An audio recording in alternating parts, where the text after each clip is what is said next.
YouTubers, Mike Martin's here, Mike Martin's channel. I want to thank you all for joining me for my housing crisis segment. Don't forget to join me Wednesday night live for trends in the housing market, open lines. I'll have people calling in.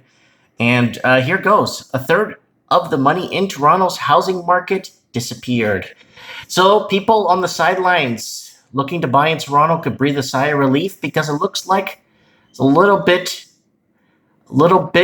of a slope happening. But I recommend people to hold back because I think things will get a lot worse than this. That's my opinion. So here's what it says.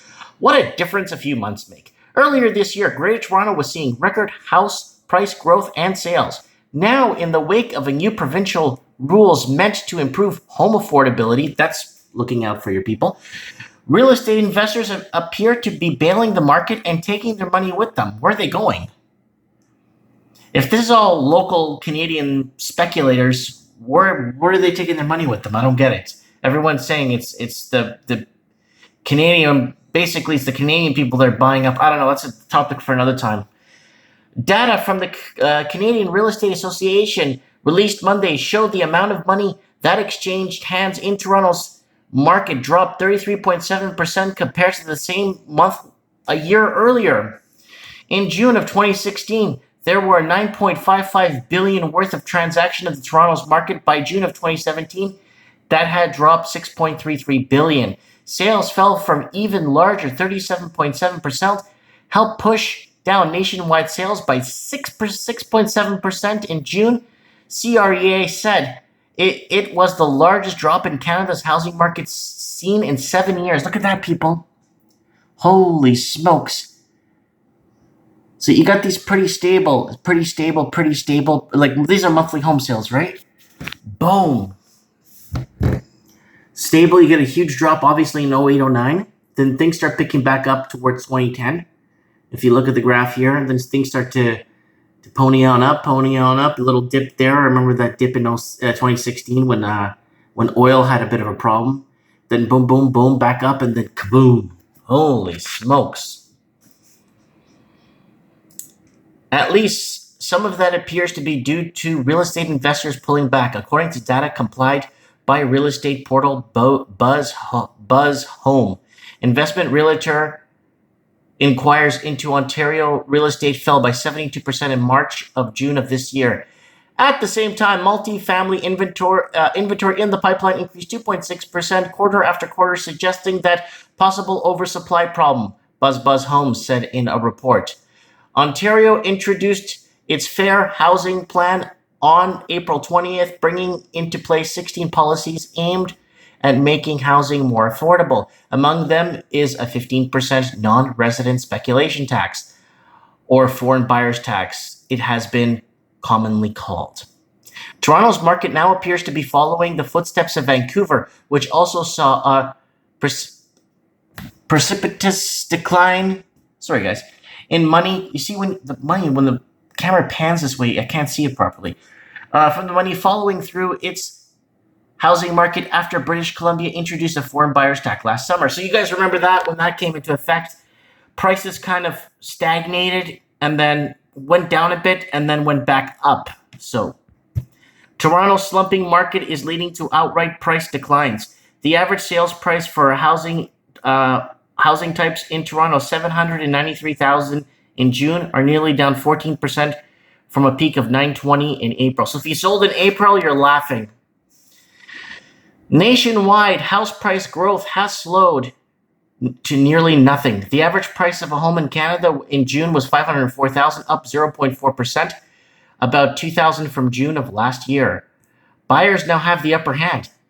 TD economist Diana noted that the ratio of sales to new listings in Toronto has fallen above 60% to below 40%. According to this metric, Toronto has now fully moved from sellers' territory to buyers' territory. Petromala wrote in a client note. She also noted that the recovery of Vancouver's housing market following last year's foreign buyers tax appears to have petered out. Sales in the Greater Vancouver area fell 4% from May to June, are down 29% from their peak in February 2016. The Canadian housing market is now in its third month of what expected to be a soft landing, Patramala wrote. So let's keep going. The weakness was triggered by changes to the provincial federal housing policy, but it will ultimately be higher interest rates that help solidify it. Mortgage rates have moved into tandem with the Bank of Canada rate hike last week will likely continue to edge higher, with 3 additional rate increases expected by the end of next year. So 2018, people, watch out for rate hikes. Pamela forecasts a nationwide price houses will grow 6.5% this year, but will decline 2% next year. Much of that weakness will be concentrated in markets in Ontario and BC, where households are particularly sensitive to higher mortgage rates given stretched affordability, she wrote. Elsewhere in the country, a strong economy will help sales and prices to trend higher. So let's see what happens, people. This is what's happening right now in Toronto.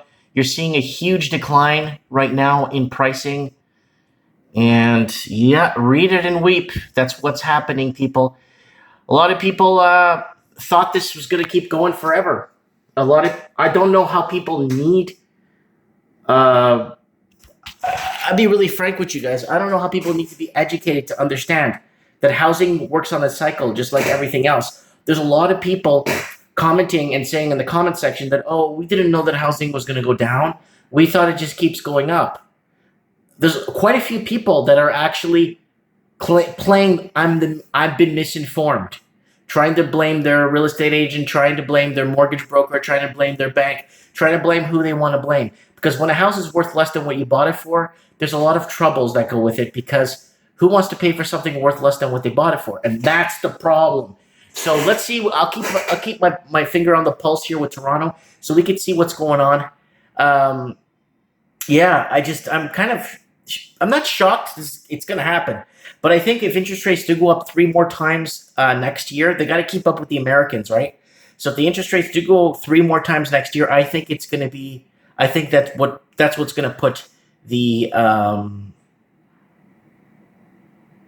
nail in the coffin. I'm just trying to find a formality, just something to say. But yes, let me know what you guys think about this. Stick this in your pipe and you can smoke it.